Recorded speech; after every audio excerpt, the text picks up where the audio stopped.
Welcome to our comprehensive guide on how to schedule a space in X. Scheduling a space allows you to plan and organize discussions, ensuring that they happen at the right time for maximum engagement.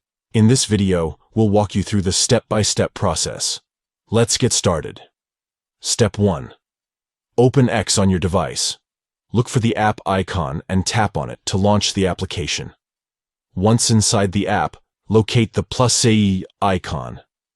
It's usually found at the bottom center or in the top right corner of the screen.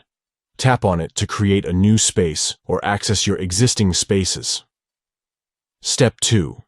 In the Spaces menu, tap on Spaces to proceed to the Space Management options. Locate the space for which you want to schedule a discussion and tap on it to edit its information. Step 3. Within the space editing options, find the clock icon. It is typically located next to the Create icon and represents scheduling. Tap on the clock icon to access the scheduling settings. Step 4.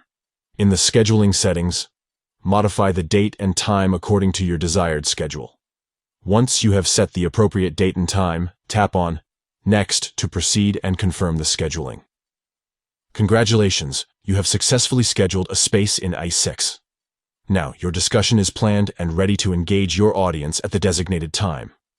By following these simple steps, you can ensure that your conversations in X happen at the right moment, maximizing participation and interaction. Thank you for watching, and may your scheduled spaces in X lead to meaningful and engaging discussions.